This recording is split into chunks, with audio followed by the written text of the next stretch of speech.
RK, இந்த காங்கிரஸ் திமுக இது வந்து ஒரு இன்ஃபார்மல் பேச்சுவார்த்தைகள் தொடர்ந்து கொண்டே இருக்கிறது அப்படின்னு நம்ம வரக்கூடிய செய்திகள் பார்க்குறோம். நீங்களே நிறைய தகவல் சொல்லியிருக்கீங்க. ஒரு மாதத்துக்கு மேலே வெவ்வேறு டெல்லி தகவல், சென்னை தகவல் அப்படிலாம் இருக்குது. ஃபார்மலாக ஒரு பேச்சுவார்த்தையை தொடங்குறதில்ல. இப்போ 2 பேரும் குழு அமைச்சிட்டாங்க. முதல்ல வந்து குழு அமைக்கலை அப்படின்னு காங்கிரஸ் சொன்னிச்சு. இப்போ திமுக தரப்புலையும் குழு ஆரம்பிச்சிட்டாங்க. மற்ற கட்சிகளுக்கான நாட்கள் சொல்லப்பட்டுட்டே இருக்குது. ஒவ்வொரு நாளும் வராங்க. இப்போ இன்னைக்கு திருமாவளவன் அவர்களும் சொல்கிறாரு 2ஆம் தேதி எங்களுக்கான அழைப்பு இருக்குது. 28 முதல்ல சொல்லியிருந்தாங்க. ஆனால் நான் அப்புறம் அவர் ஊரில் இல்லை, 1ஆம் தேதி முதலமைச்சருடைய பிறந்த நாள், அதனால் நான் 2ஆம் தேதி கேட்டிருக்கேன், நாங்கள் பார்க்க போகிறோன்றாங்க. மற்ற கட்சிகளுக்கும் அதுபோல் இடதுசாரிகளுக்கு மற்ற கூட்டணி கட்சி எல்லாருக்கும் நேரம் கொடுக்கப்பட்டுச்சு. இப்போ காங்கிரஸுக்கு அப்படி ஒரு நேரம் இன்னும் ஃபிக்ஸ் ஆகலை அப்படிங்கிறத எப்படி பார்க்க வேண்டியது? இல்லை, இது இப்போ அதாவது ராகுல் காந்தியினுடைய காங்கிரஸுக்கு இங்கே இதில் ஒரு பிரச்சனை இருக்குது. சோனியா காந்தியினுடைய காங்கிரஸுக்கு முக ஸ்டாலினுடையோ திமுகவுடையோ ஒரு பிரச்சனையும் கிடையாது. மல்லிகார்ஜுன் கார்கேனுடைய காங்கிரஸுக்கு வந்து முக ஸ்டாலினுடையோ திமுகவுடையோ பிரச்சனை கிடையாது. இதுதான் பிரச்சனையாக இருக்குது. என்னை பொறுத்தவரை இதுதான் பிரச்சனை. ஒரு காங்கிரஸ் ஒரு காங்கிரஸ் தான் இருக்கிறது. பிள்ளைக்கு பிடிக்கல, அம்மாவுக்கு பிடிக்கிறது, காங்கிரஸ் தலைவருக்கு பிடிக்கிறது. இதான் ஆக மொத்தம் டோட்டலாக இதுதான் பிரச்சனையாக இருக்கிறது. அம்மா சொல்கிறாங்க எப்படியே சமரசம் பண்ணிட்டு போயிடுன்ட்டு. மல்லிகார்ஜுன் கார்கே சொல்கிறாரு எப்படியே சமரசம் பண்ணிட்டு போயிடலான்ட்டு. கேசிய வேணுகோபால் தான் நடுவில் நின்று கொண்டு ராகுல் காந்தியினுடைய காதை கடிச்சு கொண்டு இல்லை சரி வராது, காங்கிரஸ் கட்சிக்கு வந்து இன்னும் கொஞ்சம், அதாவது இல்லை அவர் தானே சார் வந்து முதலமைச்சர் பார்த்தாரு, தனிப்பட்ட முறையில் சந்திப்பு. கேசி வேணுகோபால் வராருன்னா அப்போ அது ஒரு அடுத்த கட்டத்தை நோக்கி நகர்த்தணுங்கிற விருப்பத்தோட வராருன்னு தானே அது அர்த்தம். விருப்பத்தோடு வராருன்னு எடுத்துக்கொண்டால் கூட காங்கிரஸ் தரப்புல இருந்து என்ன புகைப்படம் வெளியிடப்பட்டது? வேணுகோபால் வெளியிட்டாரா? வேணுகோபால் வந்து ட்விட்டரில் போட்டாரா அந்த மாதிரி நான் முக ஸ்டாலினை சந்திச்சேன்னு சொல்லிட்டு? இதெல்லாம் என்னை பொறுத்தவரையில் வந்து ஒரு இண்டிகேஷனாக தான் நம்ம அந்த பக்கம்லையும் வரலன்றாங்க காங்கிரஸ்ல. சந்திச்சாருன்னு புகைப்படம் 2 பேரும் தானே கொடுக்கல. அப்ப இல்லை, என்னை பொறுத்தவரை வந்து யார் மீட்டிங் கேட்டா? காங்கிரஸ் தலைமை தான் மீட்டிங் கேட்டுச்சு.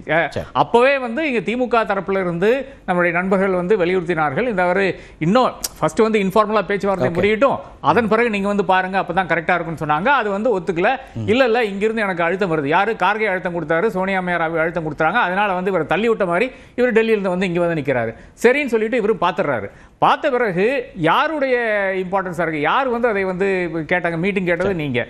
அப்போ அதுக்காக நீங்கள் கொஞ்சம் சமரசம் பண்ணுறதுக்காக இருக்கின்ற அந்த ஒத்திகை யார் பண்ண வேண்டும் பார்த்தீங்கன்னா, என்னை பொறுத்தவரை காங்கிரஸ் பண்ணியிருக்க வேண்டும், கேசி வேணுகோபால் பண்ணியிருக்க வேண்டும். ஏனென்றால் பிரச்சனையை வளர்த்து விட்டது ஒரு அளவில் வந்து பிரவீன் சக்கரவர்த்தி. ஆனால் பிரவீன் சக்கரவர்த்தி யார் ஒரு பொருட்டாவை எடுக்கிறது கிடையாது. ஆனால் ஒரு முக்கிய இடத்துல இருக்காரு, அவருக்கு ஒரு சே இருக்கு. அதை விட்டு அவங்க உரிமையை பேசுறோன்றாங்க, அந்த கட்சிக்கான உரிமையை நாங்கள் பேசுறோம். இல்லை, என்னை பொறுத்தவரை ஒரு மாணிக்கம் தாகூருக்கும் ஒரு பிரவீன் சக்கரவர்த்தியும் ஒரு திருச்சி வேலுசாமிக்கு எடுத்து பார்த்தீங்கன்னா, மாணிக்கம் தாகூர் தான் முக்கியஸ்தராக எனக்கு தெரிகிறார். ஏனென்றால் அவருக்கு வந்து ராகுல் காந்தியும் நெருக்கமாக பழகினவர், கேசி வேணுகோபாலுடைய பொறுப்புல இருக்கிறார், ஒரு வாய்ஸாக இருக்கின்ற ஒரு மனிதராக இருக்கிறார். அப்ப அவர் ஒரு டேட்டா விங்கோட தலைவர், அவரும் ராகுல் காந்தியோட நெருக்கமா இருக்காரு, திரு பிரவீன் சக்கரவர்த்தி. இதெல்லாம் இருக்குது. அதை கடந்து இப்ப அதெல்லாம் முடிஞ்சு அவங்க 2 பேரும் இப்ப இன்னும் நேரடியான கருத்துக்களை சொல்றதில்ல. ஆனா கேசி வேணுகோபால் வராரு, வந்து பேசிட்டு எந்த கருத்து பிரஸ்ல கேட்கறாங்க எதுவும் சொல்லல. வெயிட் அண்ட் சி அப்படிங்கிறது, எவ்ரிதிங் வெயிட் அண்ட் சி, அதுதான் திரு வேணுகோபால் சொன்னது. சந்திக்க போறதுக்கு முன்னாடி, சந்தித்த பிறகு அவர் சந்திக்கல. 2 தரப்புல இருந்து வரலங்கிறத எங்க பார்க்கணும். அப்ப ராஜ்யசபா சீட் அப்படிங்கிறது இதுல ஏதாவது முக்கியமான ஒரு விஷயம்? அதான் முக்கியமான நான் காண்றேன். அதாவது இந்த முரண் காங்கிரஸ்ல இருக்கின்ற முரணுடைய ஒரு ரிஃப்ளெக்ஷனாக தான் பார்க்கிறேன். ஏனென்றால் இன்னைக்கு இருக்கின்ற வலியுறுத்தல் என்னன்னு பார்த்தீங்கன்னா, இல்லை என்றால் அறிவுறுத்தல் என்னன்னு பார்த்தீங்கன்னா, நம்மளுடைய காங்கிரஸ் தலைமை, இங்கே தமிழ்நாட்டில் இருக்க காங்கிரஸ் தலைமைக்கு நீ ஃபர்ஸ்ட் வந்து இந்த மேட்டர் முடியும், ராஜ்யசபா மேட்டரை வந்து நீங்கள் பேசி முடிச்சுங்க. ராஜ்யசபாவில் போய் நாம் வந்து கையெழுத்திட்டு விட்டால் நிச்சயமாக நாம் வந்து அசம்பிளிக்கு வந்து வெளிவர முடியாது என்பதுதான் பாக்கி இருக்கின்ற காங்கிரஸ் இருக்கா இல்லையா. நான் ராகுல் காங்கிரஸுக்கு இப்படி ஒரு ஐடியா இருக்கிறதாக தெரிகிறது. அதாவது ஒரு வாய்ப்பு இருக்கிறது, தமிழ்நாட்டிலிருந்து ஒரு சொலையான ஒரு சீட்டு வரக்கூடிய அந்த வாய்ப்பு இருக்கிறது. இது என்ன ஏன் பிரச்சனைன்னு பார்த்தீங்கன்னா, இன்னைக்கு காங்கிரஸுக்கு எவ்வளவு சீட் இருக்குன்னு பார்த்தீங்கன்னா, ராஜ்யசபால 27 சீட்டு தான். 27 சீட்ல இருந்து 25க்கு கீழே போய்விட்டால், அடுத்த தேர்தலுக்கு பிறகு 25க்கு கீழே போய்விட்டால் மல்லிகார்ஜுன் கார்கேக்கு லீடர் ஆஃப் ஆப்போசிஷன் பொசிஷன் போயிடும். 245 பேர் இருக்கின்ற சபையில் வந்து 25 நபர்கள் தேவைப்படுகிறார்கள். 6 காங்கிரஸ் நபர்கள் வந்து இப்ப ரிட்டையர் ஆறாங்க. அந்த நிச்சயமாக வந்துடலாம். 21 ஆகலாம், 21 ஆகலாம். இப்ப கர்நாடகாவும் தெலுங்கானாவும் அவங்களுக்கு வாய்ப்பு இருக்கு, தாராளமா இருக்கு. அதாவது தெலுங்கானாவை பொறுத்தவரை போன முறை ஒரே ஒருத்தர் 2 இடங்கள் இப்ப கிடைக்கும். ஆமா, இப்போ 2 இடம் கிடைக்கிறதுக்கான வாய்ப்பு இருக்குது. அபிஷேக் மனு சிங்வி இன்னொருத்தர் போறதுக்கான வாய்ப்பு இருக்கு. ஆனா தெலுங்கானாவும் கர்நாடகாவும் நாம் நம்ப முடியாத இடங்களாக இருக்கிறது, நாம் இதை மறந்துவிட முடியாது.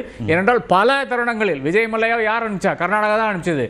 அவ்வளவு பெரிய ஒரு நம்பர்ஸ் இருந்து கூட ஜேடி இவங்க செக்யூலர் வந்து அவர்களால் அனுப்ப முடியாத ஒரு சூழ்நிலை நம்ம பார்த்து கொண்டிருக்கிறோம். அங்க வந்து பேரம் பேசக்கூடிய அந்த வாய்ப்பு இருக்கிறது. தமிழ்நாட்டில் இந்த பேரம் பேசல நடந்ததே கிடையாது. ராஜ்யசபா தேர்தலை பொறுத்தவரை நம்மளுடைய என்ன முடிவு பண்றாங்களோ அந்த வேட்பாளர்கள் தான் வெற்றி பெறுவாங்கன்றீங்க. ஆமா, வேணுமென்றால் திமுக தாராளமாக ஒரு சீட்டுக்கு வந்து ஒரு பேரம் பேசக்கூடிய ஒரு இடத்துல தான் இருக்கிறது. ஆனால் திமுக அதை செய்யாதுதான் நான் நம்புறேன். ஏன்னா 12 எம்எல்ஏஸ் வந்து தேவைப்படுகிறார்கள் அடிஷனலாக.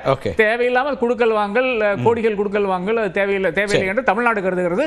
மெமரியில அப்படி இன்ஸ்டன்ஸே கிடையாது. அப்ப டெஃபினட்டா ஹிமாச்சல் பிரதேஷ்லயும் எல்ஓபி அப்படிங்கிறது இருக்கு, ஆனா ரிஸ்க் எடுக்க முடியாதுங்கறீங்க. ரிஸ்க் எடுக்க வேண்டிய தேவை என்னன்னு கேக்குறேனா, இங்க இருந்து ஒரு சீட்டு தாராளமாக வருகின்ற ஒரு நிலையில் ஆஃப் கோர்ஸ் முன்னாடியும் அவங்களுக்கு மனமாச்சரியங்கள் வந்து 2019 ப்ராமிஸ் பண்ணாங்கல்ல, அது சரி வரக்கூடிய இடத்துல தான். இப்ப அடுத்த திரு கமலஹாசனுக்கு கொடுக்கப்படும் போதே காங்கிரஸ்க்கு வந்திருக்கணும்னு ஒரு கருத்தும் காங்கிரஸ் தரப்புல சொல்ல. ஆமா, அது இருந்தது. அது கொடுக்கறதுக்கு முன்னால 2 நாளுக்கு முன்னாலே டிஆர் பாலுவை கூப்பிட்டு பேசினாரு, கார்கே பேசினாரு. டிஆர் பாலு வந்து கன்வே பண்ணியிருக்கிறதாக சொல்லுகிறார்கள். எந்த அளவுக்கு உண்மை எனக்கு தெரியவில்லை. ஆனா திமுக தலைமை அதுக்கு முன்னாலே முடிவு பண்ணிச்சு. ஊட்டிலேயே வந்து அந்த சீட்டை வந்து அறிவிக்கிறாங்க. அப்ப நிச்சயமாக இனி ஆட்சிக்கு வந்தால் தாராளமாக இனி ஒரு சீட் வந்து காங்கிரஸ் கொடுக்கிற வாய்ப்பு இருக்கிறது. அப்ப அந்த ஒரு நெகோசியேஷன் தான் முன்னாடி எடுத்துட்டு போகணும். அடுத்து வர்றதுங்கிறது நீங்க 2028 தான் வரும் இல்லையா? ஆமா, அடுத்த பைனல் எலெக்ஷன்ஸ் இன்னும் 2 வருஷம் கழிச்சு வரும். இப்போ பிரச்சனை என்னன்னு பாத்தீங்கன்னா, இந்த எண்ட் ஆஃப் தி இயர் 2026 முடியும் போது காங்கிரஸுக்கு 17 மாநிலங்களில் இருந்து ரெப்ரசன்டேஷனே இல்லை, ஜீரோ. மேலவையில் ராஜ்யசபா, ஆமா, மேலவையில் ரெப்ரசன்டேஷனே இல்லை. இது எவ்வளவு பெரிய அவலன்னு பாருங்க. இப்ப தமிழ்நாட்டுல இருந்து வேண்டாம்னு சொல்றாங்களா? அடுத்து சிதம்பரம் ரிட்டையர் ஆனா வேற யார் இருக்கான்ற கேள்வி வருது இல்லையா? அப்ப எல்லா இடத்துலயும் இதையும் கவனத்துல எடுத்துப்பாங்கங்கறீங்க.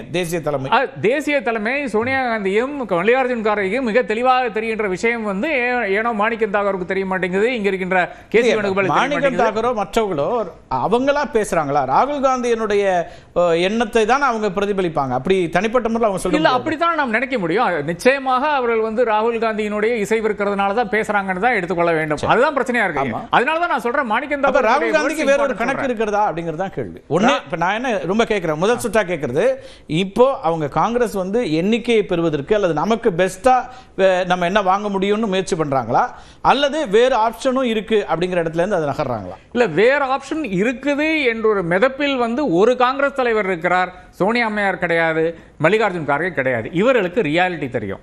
இது வந்து இந்த எக்ஸ்பெரிமெண்ட் என்பது ஏதோ ஒரு காலத்தில் ஆரம்பிக்க வேண்டும். காங்கிரஸ்ல இருக்கிற ஒரு ஸ்ட்ராட்டஜிஸ்ட் எங்கிட்ட பேசும்போது சொன்ன விஷயம் என்னவென்றால், முன்னாடியே நம்ம ஒரு டிசிஷன் எடுத்துட்டு விஜய் கூட போயிருந்தால் ஓகே, இப்போ 2 பேர் ரோட் ஷோ பண்ணால் நல்ல சுவாரஸ்யமாக இருக்கும். எல்லா இடத்துலையும் இது டிராவல்லாம் எல்லாமே ஸ்தம்பித்து போகும். சிட்டியே வந்து ஸ்டாண்ட்ஸ்டில் வந்துடும். எல்லாமே ஓகே தான். ஆனால் இந்த தருணம் கிடையாதுங்கிறாங்க. அதாவது this is not the time to start an alliance negotiation and start, அதுவும் ஒரு புது கட்சியோட. அது எப்பவோ செய்திருந்தால், ஒரு 6 மாசம் முன்னாடி செய்திருந்தால் சொல்றது தவறா புரிந்து கொள்ளப்பட்டதுன்னு செல்வ பெருந்தகை சொல்றாரு. அப்படி அவர் சொல்லவே இல்லைன்றாரு. ஆனா நேர்காணல் அடிப்படையில் பார்க்கும்போது தாவேக்கா எங்களை அணுகியது அப்படிங்கிற மாதிரி ஒரு கருத்தை அவர் சொல்றாரு. அப்ப ஏற்கனவே பேக்டோர்ல அங்கேயும் எண்ணிக்கை பேசுறாங்களா அப்படின்னா அது நம்ம அதை மறுக்க முடியுமா? அப்படி ஒருவேளை நீங்க சடனா எப்படி நடக்க முடியும்னு கேக்குறீங்கல்ல, பேக்ரவுண்ட்ல நீங்க வந்து எல்லாமே அபிஷியல் டாக்ஸ்க்கு முன்னாடி இப்படி ஒரு டாக்ஸ் நடக்க வாய்ப்பு இருக்கு. இல்ல, பேசுறாங்க என்று எடுத்துக்கொண்டால், அதாவது கம்யூனிகேஷன் இருக்குதே தவிர வேற அதை தாண்டி ஒரு ரிலேஷன்ஷிப் வந்து தாவேக்க கூட ஒரு தலைவரும் வெச்சு கிடையாது. அது கேசி ஆனாலும் சரி, வேற யாரானாலும் சரி வெச்சு கிடையாது என்றுதான் உண்மை. முதல் கட்ட கருத்தா எடுத்துக்கிறேன்.